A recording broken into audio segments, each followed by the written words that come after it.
সুপ্রিয় সপ্তম শ্রেণীর শিক্ষার্থীরা, তোমরা সবাই কেমন আছো?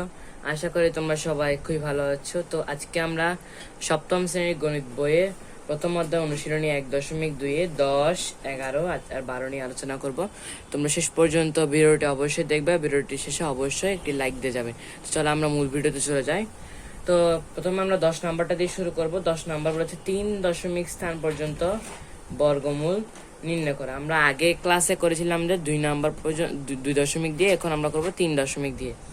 তো প্রথমে আমরা ক নাম্বারে যাই। ক নাম্বার হচ্ছে 7/6, মানে 7/6 দেওয়া আছে।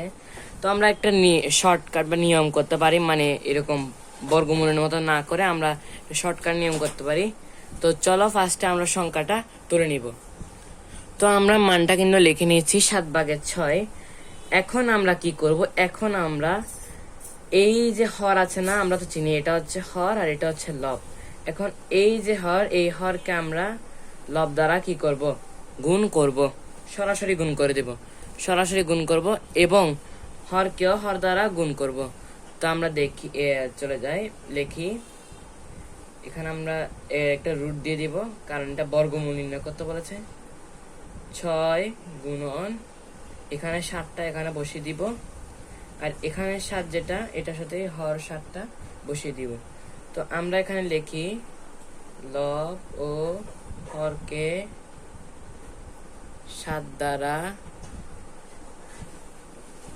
গুণ করে, লব ও হরকে 7 দ্বারা গুণ করে এটা করেছি। তো এখন আমরা আমাদের আসল যে মানটা আছে, সিকোয়েন্স মানটা কি করব? বের করব। তো আমরা জানি 6 সাথে কত? 42, আর 7 সাথে হচ্ছে 49। এখন আমরা যে কাজটা করব, এখন আমরা বর্গমূল, এই যে রুট আছে, এই রুটের সাহায্যে আমরা এখন এই মানটা কি করব? আমরা বর্গমূল বের করব। তো আমরা জানি উপরে থাকবে 42 আর নিচে থাকবে 7 স্কয়ার। এখানে স্কয়ার আর রুটে কিন্তু কাটাকাটি যায়, তাহলে থাকে 7/42। তো আমরা 7/42 যেহেতু পেয়ে গেছি, এখন আমরা এটাকে রুট মারবো, মানে এখানে রুট যেটা আছে, এই যে রুট, এটা আমরা এখানে রুট ধরবো। এখন আমরা যদি একটু ক্যালকুলেটর হিসাব করতে যাই এখানে, তাহলে 42 এটাকে যদি রুট করি, তাহলে এখানে কিন্তু অনেক বড় সংখ্যা আছে, তাই আমি সংক্ষেপে এটা কি করে দিব? লিখে দিব। সেটা হচ্ছে 6.4807 সমান হচ্ছে 7। তো এখন আমরা যেহেতু অঙ্কটা লিখে নিয়েছি, অঙ্কটা লেখার পর এখন আমরা পরের পৃষ্ঠায় যাই। তো আমরা মানটা একটু লিখে নিব। তো আমরা যেহেতু মানটা এখন লিখে নিয়েছি, এখন আমরা কি করব? এই যে 6.4 আর 0 সাথে 7টা ভাগ দিব। তো আমরা একটু দেখি, 6.4807 ভাগ 7 সমান হচ্ছে 0.9258। এখানে 142 আছে, তো আমরা এখানে লিখব 0.9258। এখন আমরা মানটা কিন্তু লিখে নিয়েছি। এখন আমরা আর একবার করে লিখবো, যেহেতু যদি 4-এর পর যদি সংখ্যা ক্রস হয়ে যায়, তাহলে আমরা আর এক সংখ্যা বাড়িয়ে কি করব? ধরো 4-এর বদলে এখানে 5 ছিল, 5-এর পরে আরেকটা সংখ্যা আছে, তাহলে আমরা কি করব? এটা 1 বাড়িয়ে 6 নিব। তো 0.926 প্রায়, এটা কিন্তু সরাসরি না, কারণ এটা পুরোপুরি কিন্তু ভাগ যায়নি, এটা কিছুটা ভাগ গিয়েছে, সেজন্য 0.926। তোমরা চাইলে বর্গমূল করে দেখতে পারো, বাট আমি শর্টকাটে করেছি। তো আমরা পরের অঙ্কটাতে একটু চলে যাব। তো এখানে আমরা ক নাম্বারের উত্তরটা সে, এবং খ নাম্বারে যাব। খ নাম্বার যেটা বলেছে, এখানে 2/6 2/6 যেহেতু হচ্ছে, এটাকে আমরা পূর্ণ ভগ্নাংশে রূপান্তর করবো। এটা যে মিশ্র ভগ্নাংশ আছে, আমরা পূর্ণ ভগ্নাংশে রূপান্তর করব। তো চলো আমরা মানটা একটু লিখে নিব। তো আমরা কিন্তু এখানে মানটা কিন্তু লিখে নিচ্ছে। এখন আমাদের যেটা করতে হবে, হরের সাথে এই সমস্তটা গুণ দিতে হবে, যেটা পাবো এটার সাথে লব গুণ দিতে হবে। তো আমরা একটু যদি লিখি, 6 নিচে 6 থাকবে আর উপরে যে 6টা এখানে আসবে, গুণন 2 যোগ 5। তো আমরা নিচে আগে 6টা বসিয়ে দিই। তো আমরা 6 দুগুণে 12, 12 এর 5 হচ্ছে 13, 14, 15, 17। তো এটা হচ্ছে 6 ভাগের 17। এখন আমরা কি করব, এখন আমরা এটাকে সেম আগের বারের মতো সেম হর দ্বারা কি করব, গুণ করে দেব। তাই আমরা এখানে রুট দিয়ে দিলাম, 17 গুণন 6 আর এখানে 6 গুণন 6। আমরা মানটা কিন্তু লিখে নিলাম। এখন আমাদের যেটা করতে হবে, এখানে আমরা এটা লিখে দিই,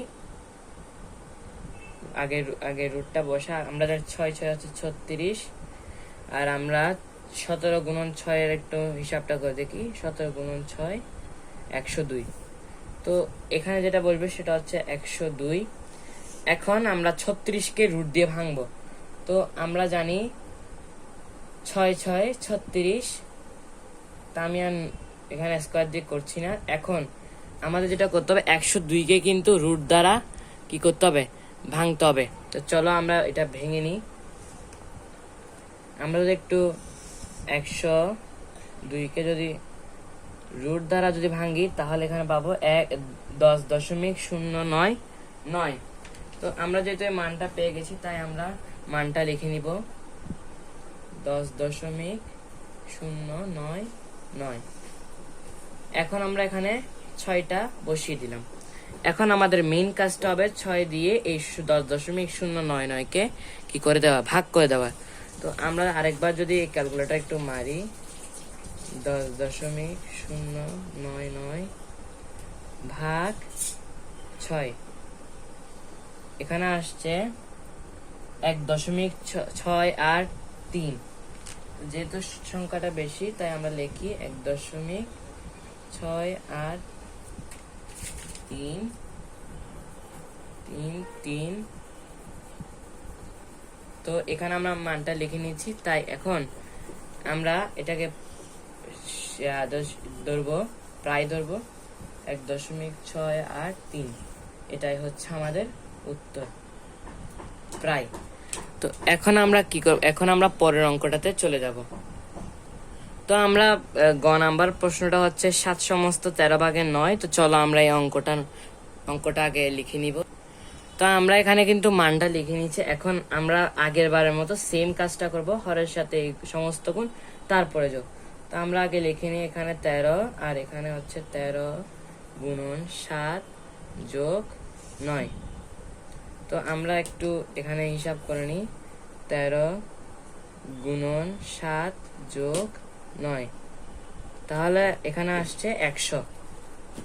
আমরা লিখি 113। এখন আমরা কি করব, এই 13 দ্বারা 100কে গুণ দিব। কিভাবে, এই যে আমরা আগের বারের মতো সেম প্রসেসটা করব, 100 গুণন 13 আর এদিকে 13 গুণন 13। তো আমরা একটু এখানে দেখি, তো আমরা যদি 100কে 13 দ্বারা গুণ করি তাহলে পাবো আমরা কত, 1300। আর 13 তরে আমরা জানি 169। এখন আমরা 169কে বর্গমূল করব। তা আমরা জানি 13 13 169।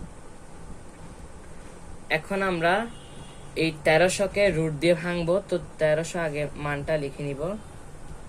এখানে আসছে 36.055।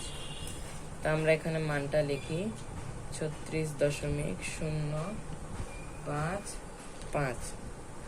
এখন আমরা এখানে 13টা বসিয়ে দিলাম। এখন এই মানকে আমাদের এই যে মান, এই মানকে আমরা 13 দ্বারা ভাগ করব। তা আমরা লিখি 36.055 ভাগ 13 সমান হচ্ছে 2.7734। 2.7734। তো এখানে যদি 3-এর পদ্ধতি ক্রস হয়ে গেছে তাই আমরা এখানে লিখবো 2.775। তো আমরা এখানে কিন্তু লিখে নিয়েছি, এটা হচ্ছে প্রায়। আমরা পরের নং সমাধানে চলে যাব। তো আমাদের এখানে 11 নাম্বার বলেছে 56,728 জন সৈন্য থেকে কমপক্ষে কতজন সৈন্য সরিয়ে রাখলে বা যোগ করলে সৈন্য দলকে বর্গাকারে সাজানো যাবে। অর্থাৎ এখানে 56,728 জন সংখ্যাটা আছে, কতজন সৈন্য সরিয়ে রাখলে বা যোগ করলে এগুলোকে বর্গাকারে সাজানো যাবে। তো আমরা মানটা লিখে, এটা অবশ্যই কিন্তু বর্গমূলের অঙ্কই হবে। তো আমরা মানটা লিখে নিই। তো এটা যেহেতু বর্গমূল হবে তাই আমি আগে থেকে সংখ্যাটা লিখেছি। এখন আমরা এটাকে জোড়া করব। আমাদের জোড়া করা শেষ। এখন 5কে কাছাকাছি সংখ্যা দ্বারা ভাগ করতে হবে। তো আমরা জানি 2 দুগুণে 4, 5 থেকে 4 গেলে হয় 1, আর এদিকে 6 আর 7 দুইটাই নামিয়ে দেব। এখন আমরা 2 এর দ্বিগুণ বের করব। 2 এর দ্বিগুণ হচ্ছে 4। এখন এমন একটা সংখ্যা লাগবে যার দ্বারা 167কে কি করা যায়, কাছাকাছি ভাগ করা যায়। তো আমরা দেখি 4 দিয়ে একটু করে দেখি। 176, এটা একটু সংখ্যা বেশি হচ্ছে তাই আমরা 3 দিয়ে করে দেখব। 3 দিয়ে করলে 129। তো আমরা এখানে 3 লিখবো আর এখানে 129। আর 3টা এখানে স্থানান্তর করবে। এখন আমরা একটু সরাসরি গুণ করে যাই। তো 167 বিয়োগ 129 সমান হচ্ছে 38। তো আমরা 38টা এখানে লিখে নিলাম। এখন আমরা কি করব, এই যে সংখ্যা যে দুইটা আছে এই দুইটা আমরা নামিয়ে দেব। এখন আমরা 23-এর দ্বিগুণটা বের করব। 23-এর দ্বিগুণ হচ্ছে 46। তো এখানে একটা সংখ্যা লাগবে যার দ্বারাই 3,828কে ভাগ করা যায়। তো আমরা যদি 3 দিয়ে একটু যদি করে দেখি, 1389। 5 দিয়ে করে দেখি 2325। 7 দিয়ে করে দেখি 3269। এখন 8 দিয়ে একটু ট্রায়াল দেওয়া যাক। 8 দিয়ে যদি একটু 6 দিয়ে যদি একটু ট্রায়াল দিই 2796। 8 দিয়ে একটু দেখি, 8 দিয়ে 3744। এখন আমরা 9 দিয়ে দেখি, যদি কাছাকাছি যাই তাহলে আমরা 469 9, তাহলে না অঙ্কটা বেশি হয়ে যাচ্ছে। তাই আমরা যেটা ধরতে পারবো 468 গুণন 8 3744। এটা যেহেতু সংখ্যা কম আমরা এখানে লিখে নিলাম 238, আর এখানে হবে 3744। এখন আমরা এখানে আমরা একটু বিয়োগ করব 3828। এখানে আমরা পেয়েছি 84।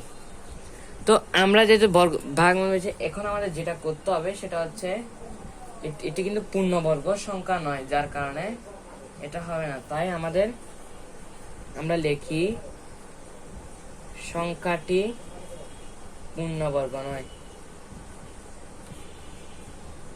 সংখ্যাটির সাথে যদি কোনো একটা ক্ষুদ্রতম সংখ্যা যোগ করে তাহলে কিন্তু এটা ইয়ে হবে। এখন আমরা ক্ষুদ্রতম সংখ্যা যোগ করার জন্য এই যে ভাগফল যেটা পেয়েছি এর সাথে একটা যোগ করে দেব।